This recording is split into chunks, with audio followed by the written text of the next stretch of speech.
I'm Bill Johnson. Around here, they just call me Dad. I've been trying to read, but I just can't seem to do it. Thanksgiving Day. We Johnsons had a good Thanksgiving, the best we've ever had. And I can't help thinking that what made it better was a real feeling of thankfulness. And that's odd, too, when you consider the shape things were in when I got home from work yesterday. My kids, Dick and Tommy and Susan, were all home from school. And of course, Mother and the baby were there. His kids will. Mine were living tomorrow right along with today, looking forward to Thanksgiving. And like most men, I'm glad it was Mother instead of me who had to break the news to them. Tomorrow's Thanksgiving. Turkey and dressing and pie and cake. And fruit salad and whipped cream and cranberries. Gee, I can hardly wait. Me too. Well, you know, children, we've had a lot of expenses this month, and, well, your father and I thought that... Well, the truth of the matter is, there just won't be any turkey this year. No turkey for Thanksgiving? Oh, I'm going to make a pumpkin pie. We'll have plenty to eat, but, well, we'll just have to get along without turkey. Mom, you don't mean it. It won't be Thanksgiving at all. Even the Pilgrims had a feast. After all, isn't that what Thanksgiving's for? I don't think it's fair. And it was right there that I came in, right in the thick of it. Hello, everybody. Hi, Pop. Oh, Mother, Dick, Susan. Well, what's been going on around here? What's the matter with everybody, anyway? Mom says we're not going to have any Thanksgiving. No turkey, no good thing. A fat lot we're gonna have to be thankful for. Oh, I don't think you kids really mean that. We do, too. We've always had turkey for Thanksgiving. Yes, and everybody else in the block's gonna have it this year, as always. Yes, we've always had turkey, just as a lot of Americans have had it, and we'll keep on having it. Turkey on Thanksgiving's a great American tradition.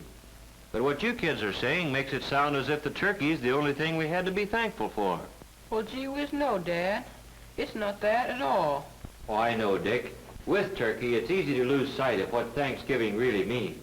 And don't think we're just making excuses because we don't have any turkey this year. Well, we know it'll mean a lot more to us the next time we do have it. Well, sure. Suppose we don't have a bang-up feast. We're still a lot better off than the Pilgrims. That's it, Dick. And do you other kids see what Dick's trying to say?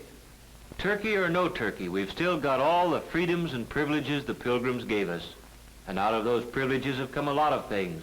Things the Pilgrims never even dreamed of. Why, we could make a list a mile long. Why don't we do it? Now, hold on a minute. You've got the idea, but it isn't something you can write down like a grocery list. You've got to feel it down deep before you can really be thankful for anything. I tell you what let's do. Let's take a little more time to think this over. When you get right down to it, there are some pretty tough decisions in making up your mind what means the most to you. Your life? Sure, that's one thing you can't get along without.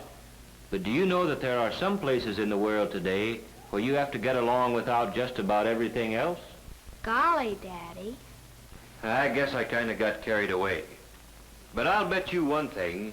If we really think over what we have to be thankful for, when we sit down to whatever Mother fixes to eat tomorrow, we'll be one family in America that will really have a Thanksgiving dinner.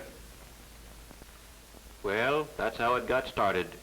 The Johnsons didn't have any turkey. And the kids, no, I mean everybody, likes to make something special out of a special day.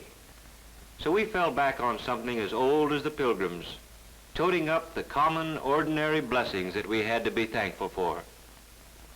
That night, I'd see Dick there building his model airplane, and Susan just playing.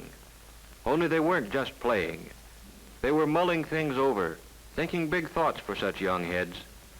And as for Mother and Tom and baby Janet, and yes, me too, it was as if we had our eyes open for the first time, seeing all the things there were to appreciate in just any ordinary day in America. When Thanksgiving Day got here, we took our places around the table and we were ready. And then, well, we all knew it. There are some things you just can't say. But everybody in his own way knew what he had to be thankful for, and that this was the time to think about it. Tom was first. I am thankful for getting plenty to eat all the time, with extras that count, like cookies and milk after school. Like Mom says, I'm hungry all the time anyway, and if I didn't live in a country where there was plenty to go around, golly. And I'm thankful for the free public library, where I can get books about adventure. Jack London, Richard Halliburton. Gee, the way they tell a story is as good as being there yourself. And it's free, with only a library card. Yes, Tommy thought about some of the things he ought to be glad for all the time. And somehow turkey and trimming seemed to matter a whole lot less than he thought they did yesterday. Well, then it was Susan's turn. Susan's a happy-go-lucky kid. You'd never credit her with thinking beyond her dolls, but she got right into the spirit of it. I am thankful we have what we need to wear. Though Mother says it's hard to keep up with us, we grow so fast. I never thought before how many clothes it takes for all kinds of weather, or how it would be to have to do without the right ones. I'm glad to be able to go to Sunday school, or go to any church I want, any Sunday. I'm thankful for my mother and daddy, that they are here with us, that both of them aren't too worried about things to take time to have fun with us. I'm glad we're a family, that families are still important in America. I guess Dick, being the oldest, was having some pretty serious thoughts. I am thankful for being able to get an education, for living where schools, all schools, open their doors to a guy who wants to learn, where school books are studied instead of burned, where a guy is rated by how much he knows, and the community is rated by how well it teaches him. I'm glad I've got a chance to play, batting a ball around once in a while. Stuff like that. I'm glad it's fun, growing up in America. Sure, baby Janet's too young to understand the big word Thanksgiving. She's too little even to tell us the things that make her happy. But we can tell, and maybe she's thinking about them now. Maybe she's thinking about the fun of splashing around in the tub and about how good it feels to be clean. About playtime with Mother and the security she feels in Mother's arms.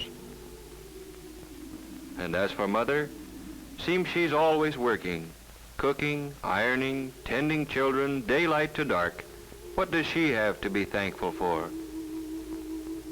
I am thankful that my children had the privilege of being born safely and of growing up healthy and strong. I'm thankful that I have the privilege of guiding them as they become useful men and women. And I'm thankful for all the things our American system makes possible for the Smiths and the Browns and the Johnsons, for washing machines, hot water out of a tap, and a telephone to call the doctor when one of the family is sick. A car to get Dad to work. Yes, I'm thankful for all the things free people working together can produce. I'm thankful that when my neighbor drops in to borrow a cup of flour, we've got the right to talk about anything we want to. The parent-teacher project, the new mayor, or Jane Jones' hat. And last of all, I'm truly thankful for the peace of mind that Dad's job brings, for knowing that even though there are lots of luxuries we can't afford, there still will always be enough to go around for the things we have to have. I'm glad Dad doesn't work slave hours, that there are evenings and Sundays and vacations when we can all be together. That's Mother for you, grateful for what America means to her family. And now for me. I've got so many things to be thankful for. I'm thankful for this house. It may need a coat of paint, it has a mortgage, but it's ours, a place where we can be together in privacy. And I'm thankful for the thing that makes this house our home, the happiness here, not just today or on Christmas morning, but on a day-to-day basis all through the year. For knowing that a knock on our door means nothing to fear.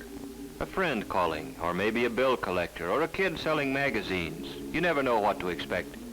But you can count on one thing. It's not going to be some political gangster coming to drag one of us off to jail because we believe in freedom. And I'm glad that that freedom we've got lets me choose the kind of work I like and can do best. Taking a sluggish motor and making it hum again. Makes me feel that somebody got to his work or wherever he had to go just because of me. And feeling like that gives me a lot of satisfaction. And I'm thankful for my newspaper. Just a few cents worth of printer's ink and paper, but more valuable than any amount of money. Because in it, the editor's got the privilege of printing what he thinks. And I've got the privilege of agreeing with him or not, however the facts strike me. And both of us, the editor and I, have the right to act on our opinions on Election Day, to vote for the principles we believe in. And finally, I'm thankful for being able to believe, in spite of everything, that somehow, someway, the unity we've got here in the Johnson family will someday spread to men and nations throughout the world. For all these things, we are truly and humbly thankful. Amen.